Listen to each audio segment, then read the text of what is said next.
Olá, veja os destaques do portal da Assembleia de hoje. Comissão de Saúde do Legislativo analisa balanço fiscal do governo do estado. TV Assembleia transmite ao vivo amanhã a abertura do encontro de presidentes das Assembleias Legislativas do Nordeste. É o Parla Nordeste. Na sala de entrevista, uma conversa com Ângela Albino, secretária nacional do PCdoB. Você vai ver ainda a campanha Juventude Prevenida da Secretaria de Estado da Juventude faz roda de conversa nas escolas de São Luís. E mais, exposição Infinitos na capital permite interação do visitante com as obras. É agora no portal da Assembleia.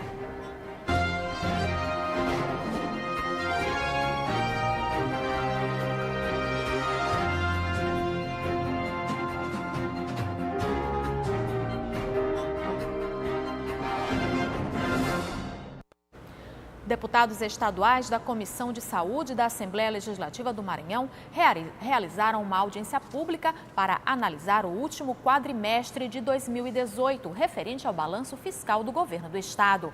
A audiência atende a um dispositivo previsto na Lei de Responsabilidade Fiscal. A audiência foi para apresentar os números do último relatório de 2018 da execução orçamentária da Secretaria de Estado da Saúde. O relatório atende a uma determinação da Lei de Responsabilidade Fiscal.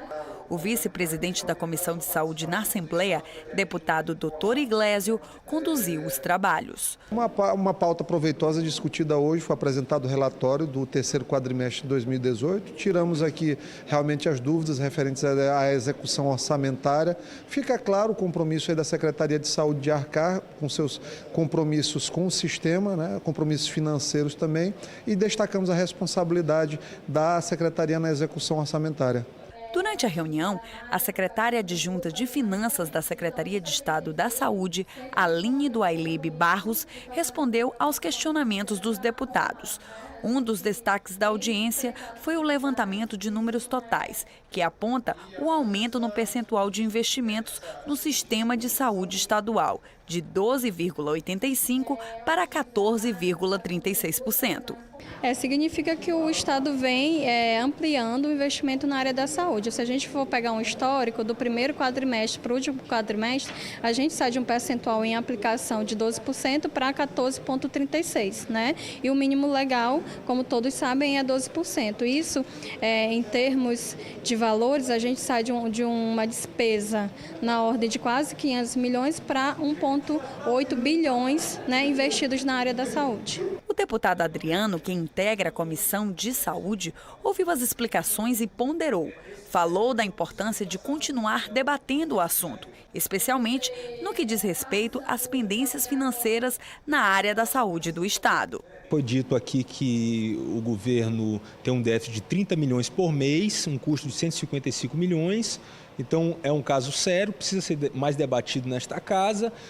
Precisamos saber onde o governo vai encontrar recursos para custear um hospital aqui na ilha, se ele vai reabrir o hospital de Matões. Então, são questões que exigem urgência da casa e precisamos debater a questão do repasse do SUS federal, mas também a relação de despesas da Secretaria de Saúde, se a Secretaria de Saúde está tendo uma gestão eficiente ou não. Já o vice-presidente da comissão, Dr. Iglesio, encerrou a audiência avaliando o crescimento no percentual de investimentos da saúde no Maranhão. É extremamente importante porque o Maranhão ele tem um déficit histórico de assistência à saúde.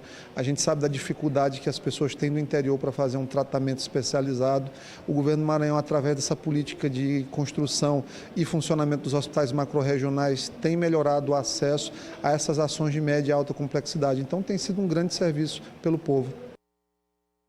Já na sessão plenária de hoje, os destaques foram a apresentação do projeto de lei que pune revendedores de combustíveis em desacordo com as normas da Agência Nacional de Petróleo e debates sobre a manutenção permanente do Fundeb e a carga horária dos profissionais da enfermagem no estado. O repórter Joelson Braga tem mais detalhes. Boa tarde, Joelson. Olá, boa tarde a você, boa tarde a todos que nos assistem.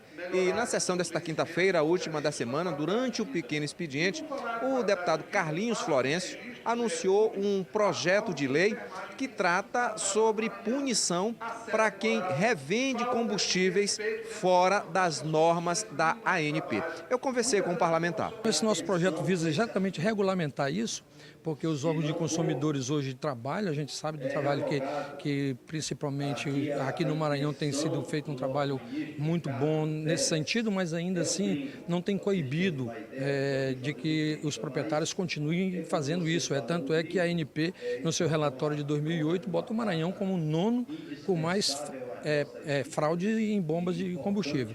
Então a gente acredita que no bojo do nosso projeto ele prevê uma punição daqueles que insistem nessa prática de até mesmo de cassação do ICMS. Isso vai restringir, realmente vai restringir aqueles que têm a má fé de praticar essas fraudes. O deputado Dr. Iglesias também usou a tribuna na sessão desta quinta-feira e tratou sobre a Comissão de Saúde, onde vários temas foram abordados. Eu também conversei com o parlamentar. Nós fizemos ontem uma reunião muito proveitosa com os enfermeiros do Maranhão, representados pelo Sindicato de Enfermagem, Conselho Regional de Enfermagem e o Sindicep. Eles apresentaram uma pauta antiga deles, uma luta antiga das 30 horas da enfermagem e posteriormente recebemos os militares, o subcoronel Bittencourt e o tenente Thales, e trataram sobre o hospital da PM, é um sonho antigo que eles têm, e visualizamos uma possibilidade no curto prazo de dedicar uma ala do Hospital do Servidor, que deve ser inaugurado em breve pelo governo do estado, para o atendimento dos PMs com uma estrutura de ambulatório e marcação de consulta própria para eles. O deputado Hélio Soares usou a tribuna na sessão desta quinta-feira para chamar a atenção para o fim do prazo do decreto que instituiu o Fundeb. O parlamentar lembra que em 2020 o decreto perde a validade, então ele pede à bancada maranhense e chama a atenção dos seus colegas aqui de parlamento para que o fundo possa ser permanente. Eu conversei com um parlamentar. Se não der continuidade com esse fundo, aí vai ficar precária, vai ficar muito pior a nossa educação. Eu acho até que nosso Congresso Nacional, e eu estou aqui reunindo, alertando a nossa bancada estadual, que temos com esse contato, essa ligação com a nossa bancada federal, para que torne permanente esse fundo, para que os prefeitos, todos os entes federados possam fazer verdadeiramente uma programação no que diz respeito ao desenvolvimento da nossa educação. Este, portanto, foi o resumo da sessão plenária na Assembleia Legislativa nesta quinta-feira. Lembrando que você pode acompanhar os trabalhos dos parlamentares, além da TV Assembleia, por meio das nossas redes sociais e também por meio da Rádio Senado no prefixo 96.9. Joelson Braga, para a TV Assembleia. Bom, e amanhã a TV Assembleia transmite ao vivo, a partir das 10 horas da manhã, a abertura dos trabalhos do terceiro encontro de presidentes das Assembleias Legislativas dos Estados do Nordeste. É o Parla Nordeste. Na pauta, temas de interesse do Poder Legislativo e da população. A repórter Ticiane Chuvas tem os detalhes. Está tudo pronto para o terceiro encontro de presidentes de Assembleias Legislativas dos Estados do Nordeste, o Parla Nordeste, evento que a Assembleia Legislativa do Maranhão cedia amanhã, com transmissão ao vivo pela TV Assembleia. A programação começa às 10 da manhã aqui no plenário na Gibe Aikel. O presidente da Assembleia, deputado Otelino Neto, será o anfitrião do encontro, que contará com a presença dos representantes das 9 casas legislativas estaduais. Na pauta do encontro estão discussões como a reforma da Previdência, o Pacto Federativo, propostas de fortalecimento dos órgãos regionais de desenvolvimento e o Consórcio dos Estados do Nordeste, que depende da aprovação pelos parlamentos de cada estado nordestino. Ao final do encontro, os 9 representantes assinarão a Carta São Luís, que deverá conter propostas e encaminhamentos de interesse tanto da região Nordeste quanto do Legislativo. Lembrando que tudo será transmitido ao vivo pela TV Assembleia. Ticiane Chuvas, para a TV Assembleia. E veja no próximo bloco, a convidada de hoje no quadro Sala de Entrevista é Ângela Albino, secretária nacional do PCdoB. O portal volta já.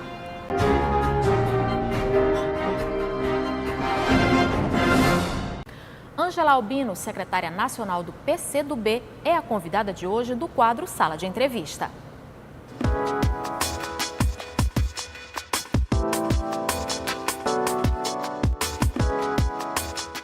Olá, boa tarde, seja bem-vindo ao quadro Sala de Entrevistas do portal da TV Assembleia. No mês em que se celebra uma marca histórica de luta das mulheres, Dia Internacional da Mulher, 8 de março, o PCdoB do Estado do Maranhão, o Partido Comunista, vai realizar um importante encontro das mulheres comunistas. E este encontro será abrilhantado pela presença da secretária nacional de mulheres do PCdoB, a ex-vereadora, deputada estadual, deputada federal, Ângela Albino, que nos dá a honra da visita aqui no Complexo de Comunicação da Assembleia Legislativa. Primeiro, é uma honra tê-la aqui e seja bem-vindo mais uma vez a São Luís. Obrigada, Juraci. Aliás, um equipamento maravilhoso vocês têm aqui. Deixar um abraço a todas as pessoas que fazem a comunicação aqui da Assembleia Legislativa e a todo o povo do Maranhão. Secretária, qual é a sua expectativa para o encontro que dá-se-á daqui a pouco, às 2 horas da tarde, na sala das comissões da Assembleia Legislativa, na sede do Poder Legislativo Estadual?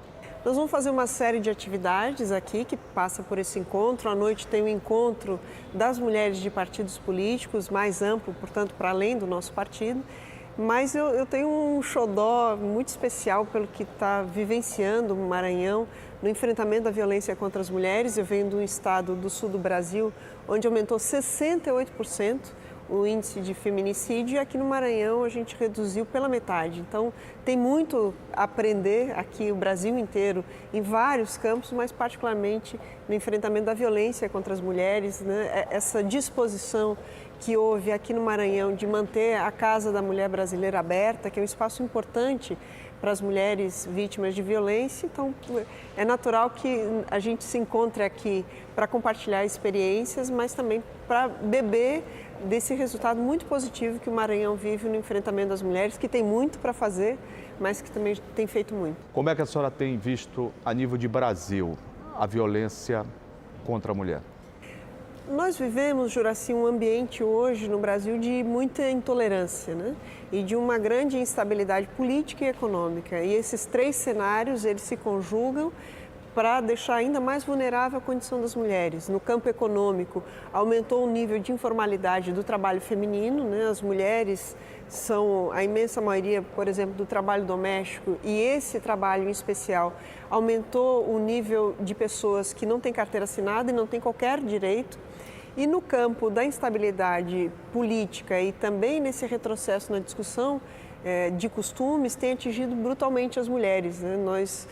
O crescimento do índice de violência contra as mulheres está diretamente ligado a uma ideia de posse, né? Que se pode fazer propriedade, isso, né? de propriedade, e de uma construção de masculinidade muito distante do que nós achamos que é necessário, que é uma visão de igualdade, né? Que homens e mulheres sejam iguais e que possam viver plenamente seus direitos. Essa cultura machista e esses problemas verificados, né, com a violência à mulher, psicológica, social, financeira e até mesmo pela cultura machista, a senhora entende que é muito mais cultural ou ela está intrinsecamente ligada à situação financeira de mulheres que dependem única e exclusivamente, né, da atividade laboral e dos recursos advindos dela pelo homem? Elas se comunicam, mas não são exclusivas, né? Eu costumo dizer que a violência contra as mulheres, ela é, entre aspas, muito democrática. Ela aflige as mulheres empobrecidas nos lugares mais distantes do país, mas também atinge a mulher rica que mora no Leblon, né? Então, em qualquer lugar do país, as mulheres são vítimas de violência, em diferentes graus, e quando acumula a miséria social, que é a violência, com a miséria econômica, é claro que é ainda mais grave, né? Uma mulher que tem filhos e que o provedor é o agressor, ela tem necessidade que o Estado tenha a capacidade de permitir que ela se renove, ela se reinvente, e por isso é tão importante os equipamentos de políticas públicas que possam permitir que as mulheres saiam dessa situação de violência. E eu tenho insistido, Juraci, que a questão da violência contra as mulheres não é apenas uma questão da violência contra as mulheres, ela é mãe de outras violências, né? Eu falava hoje com a secretária de Estado de Mulheres, deputada Ana Mendonça, sobre isso. As crianças que vivem em lar onde aconteceu um feminicídio, elas têm a sua vida desestruturada para sempre, que o pai vai estar preso, a mãe está morta São sequelas gravíssimas. Para sempre. E a criança que vive num ambiente doméstico violento, não necessariamente com morte, mas violento, ela tende, claro, as experiências humanas mostram que tem tudo e tudo quanto é lugar, né? Então ninguém é condenado a ser violento porque viveu num lar violento. Mas quem viveu num lar violento, particularmente com essa coisa amorosa que costuma estar em volta da figura da mãe, essa mãe receber violência, esse ambiente doméstico costuma construir personalidades futuras também violentas. A senhora não entende que uma lei tão importante, né, como a Lei Maria da Penha, ela poderia ter, né, e eu volto a dizer aqui, ela é importantíssima, mas alguns dispositivos a mais que pelo menos acelerasse essa proteção por parte do Estado em relação à mulher em estado ali de ameaça ou de propriamente agressão? Eu tenho convicção que nós temos até uma etapa que é nós implementarmos efetivamente a Lei Maria da Penha. Que em muitos lugares, estou falando de um cenário de Brasil, né? O Maranhão é uma singularidade no país, mas em muitos lugares a Lei Maria da Penha sequer foi implementada plenamente.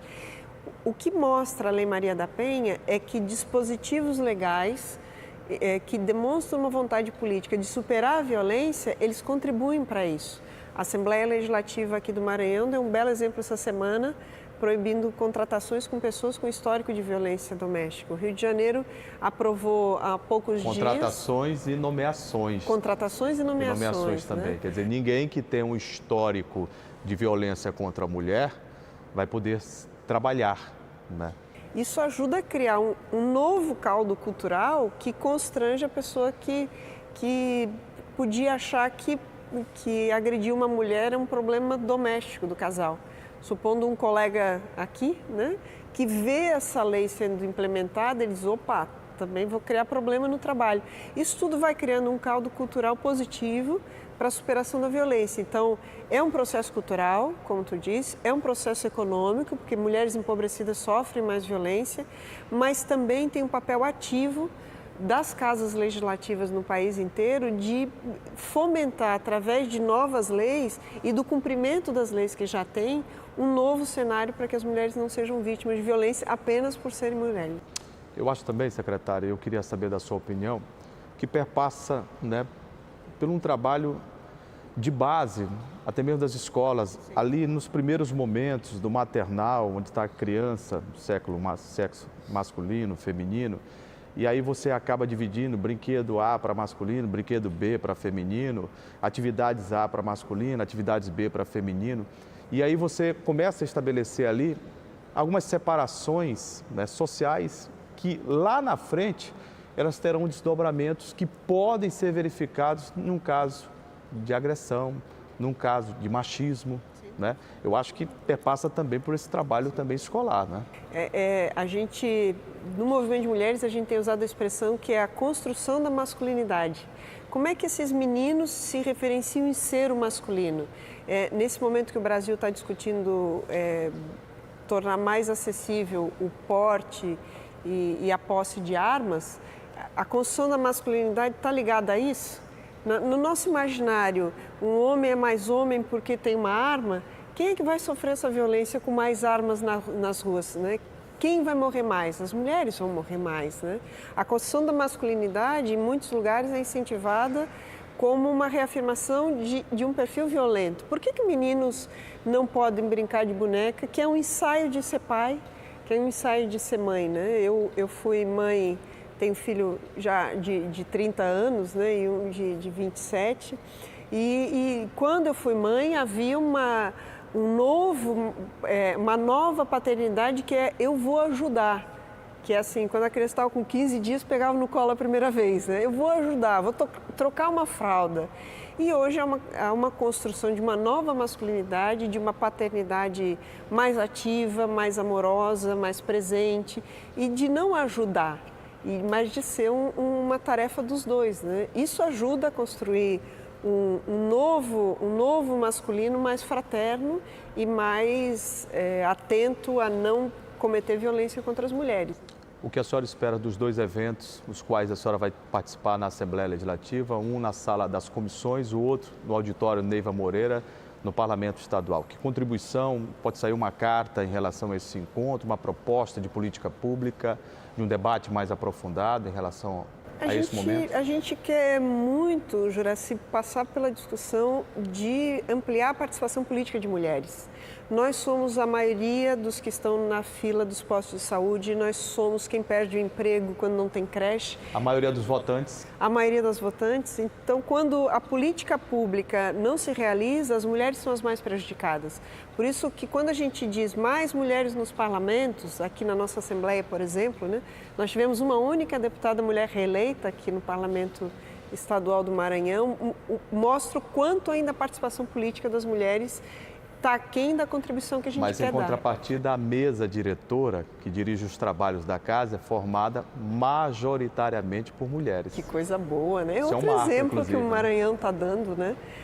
Isso não se vê lá fora. No seu estado, por exemplo, a gente não consegue ver isso. No meu estado, eu fui vereadora em 2004, eu fui a 7ª da história.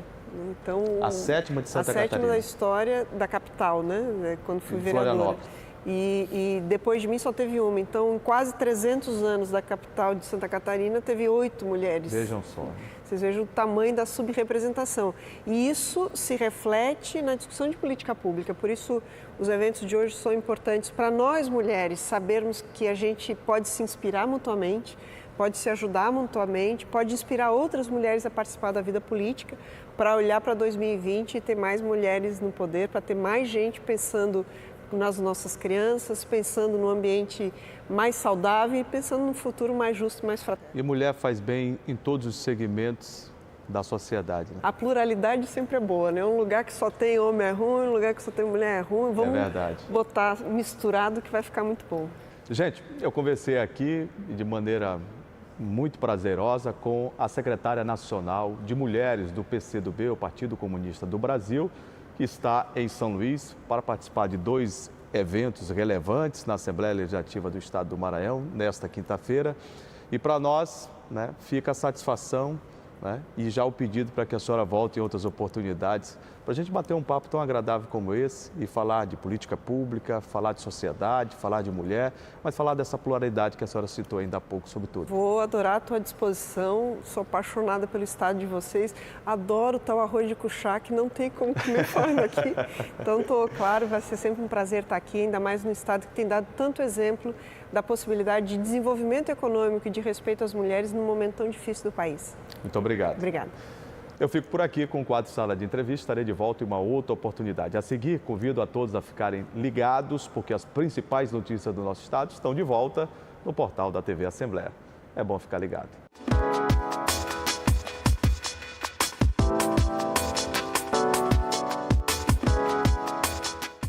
A Secretaria de Estado da Juventude resolveu estender a campanha Juventude Prevenida Respeita as Mulheres, lançada no Carnaval para todo o mês de março nas escolas maranhenses. A ação conta com rodas de conversa e orientações nas unidades de ensino. A roda de conversa realizada pela Secretaria Estadual da Juventude começou no Carnaval e chegou agora às escolas públicas maranhenses. A ação é uma das iniciativas da campanha Juventude Prevenida Respeita as Mulheres. E a gente vai trabalhar durante todo o ano com vários temas, suicídio, drogas, bullying, vários temas que a gente acredita que a juventude precisa conversar, precisa falar sobre esses temas, precisa entender o que cada um deles é. A nossa intenção é ir para mais de 20 municípios durante todo o ano, inclusive com essa campanha agora de março, que é sobre o assédio, a gente já começou a divulgar ela, a gente tem uma rede com gestores estaduais de juventude que a gente acaba alcançando outros municípios, fazendo com que a juventude, de modo em geral, possa abordar o tema, possa conversar, possa entender. Antes da conversa, um vídeo com relato de mulheres vítimas de todo tipo de assédio.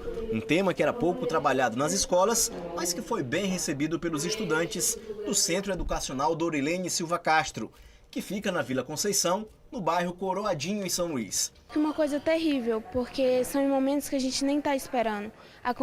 Pode acontecer na escola, comigo nunca aconteceu, mas já aconteceu com algumas amigas minhas na escola. Em todo lugar que a gente vai tem assédio. Por mais que seja uma coisa que tem que ser tratada, que eu acho que tem que ser mais tratada nas escolas, mas é uma coisa que a gente meio que deixa para lá. A gente meio que ignora o assédio, sendo que a gente tem que estar o tempo todo lutando para ver se não tem mais assédio nas escolas, em nenhum lugar. Eu achei maravilhoso, porque é o que realmente estávamos precisando, é o que realmente falta para reconhecermos que coisas tão pequenas, coisas que outras pessoas acham tão banais, que vira também um assédio. Como hoje em dia sabemos que meio de transporte é o ônibus, então mulheres vão todos os dias pegando esses ônibus lotados, então pensam que alguma passada de mão, não, deve ser balanço do ônibus, mas não é. Isso também a gente tem que ter um olhar crítico. Acho que está faltando na sociedade é o olhar crítico, um olhar para dizer assim, aquilo ali não foi bom. E nesse bate-papo com os estudantes, o assédio dominou as discussões. A ideia é empoderar todos com informações necessárias para evitar que esse tipo de violência seja frequente dentro e fora da escola. A gente não tem que ficar calado sobre nada. Se a gente viu alguém ou se nós mesmos sofremos o assédio, a gente tem que formar um responsável, alguém que possa fazer alguma coisa sobre. E que a gente tem que conscientizar as pessoas que não é não. Se eu não quero, se ela não quer, se ele não quer, porque homem também sofre assédio, é não. A gente tem que respeitar o direito de ir e vir, o direito de fazer e dever e a obrigação de cumprir as regras que a gente tem. Eu acho isso. A mulher precisa ser valorizada e respeitada. O respeito, como eu disse, vem de casa. Eu acho, na minha percepção, que nenhuma mulher merece passar por isso. Entendeu? A mulher, depois de um não, a gente tem que respeitar, tem que ter cabeça, tem que ser juiz homem de verdade para respeitar e entender um não, entendeu? O Centro Educacional Dorilene Silva Castro funciona em tempo integral e conta com 360 alunos com idades que variam de 15 a 19 anos. A conversa sobre assédio e outros temas importantes faz parte do currículo escolar adotado há 6 anos. Qualquer assunto que venha falar de assédio, de prevenir algo que possa prejudicar o outro, no nosso Centro Integral Dorilene Silva Castro, a gente está sempre abordando. E esse é um assunto que não poderia passar batido, até porque é juventude. E a juventude precisa desses conhecimentos. O debate tem surtido efeito. Meninos e meninas estão cada vez mais conscientes sobre a responsabilidade de cada um na sociedade. Eu creio que muitas pessoas que participaram dessa palestra que foi dada hoje aqui pela Secretaria de Juventude, em relação ao conhecimento, saiu muitas coisas boas, saiu muitos aprendizados bons em relação a assédio, em relação a bullying, inclusive em relação a bullying também dentro da escola, em relação a bullying contra a mulher. E é isso também, saiu muito aprendizado e espero que tudo que foi aprendido hoje aqui nessa tarde possa ser colocado em prática. Essa lição que eles deram hoje foi muito importante, porque muitos homens, às vezes sem querer mesmo, eles acabam falando de forma assim, não agradável, assim, às vezes eles acham a moça bonita e tal, mas eles não sabem se expressar e usam às vezes uma linguagem muito agressiva. Então, essa lição que eles deram hoje foi muito importante para a gente saber se expressar. A situação é muito boa, a juventude é uma juventude que vem aí conversando muito, em rede social principalmente, entendendo o que é o assédio. A juventude está super disposta, super empolgada e a situação está sendo muito boa. Eles entendem o que é o assédio, o que é o elogio, quando está errado e que é preciso conversar sobre isso, que é o principal.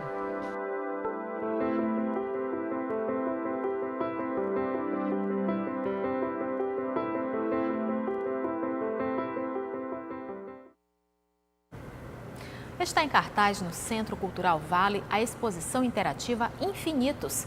A mostra apresenta um panorama da obra da dupla Cantone Crescente, com a participação de Raquel Kogan. É a primeira vez que as 5 obras, que já passaram por diversos países, são expostas em conjunto, para mexer com a percepção do público. Essas obras conseguem unir arte e tecnologia.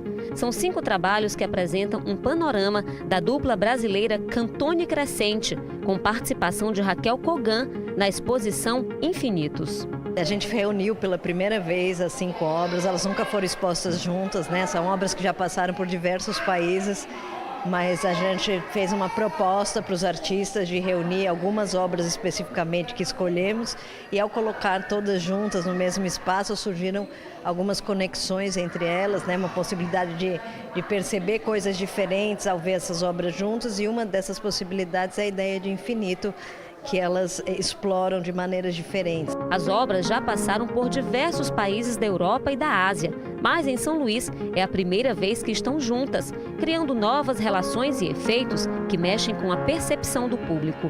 No Jardim Suspenso, por exemplo, os espelhos interferem em todo o espaço, refletindo elementos que a visão não costuma alcançar.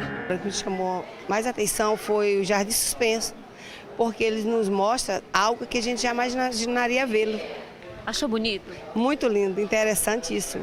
Já tinha visto alguma coisa parecida? Ainda não, né? Achei lindo, importantíssimo. O Alto Íris nos mostra a visão de 3 câmeras captando em tempo real imagens que nunca se repetem. A água é um tapete de espelhos que reproduzem sensações como se andássemos à beira-mar. Todas as obras dialogam com a ideia do infinito e costumam causar impacto no público mais diverso. Muito bonito, causa uma sensação diferente. Quanto mais a gente adentra, mais a gente gostaria de adentrar. E isso é muito gratificante, principalmente quando a gente vem com um grupo de crianças. É uma sensação de euforia das pessoas ao entrar em contato. Tem uma leveza, uma alegria, uma euforia que também deixa as pessoas soltas para refletir.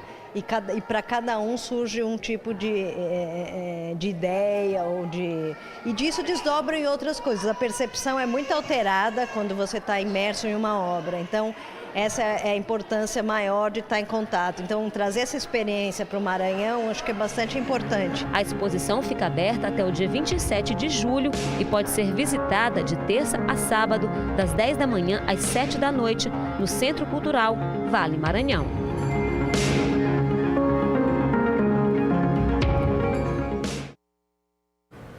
E o Portal da Assembleia fica por aqui. Para rever as reportagens e a entrevista de hoje, acesse o site al.ma.leg.br/tv.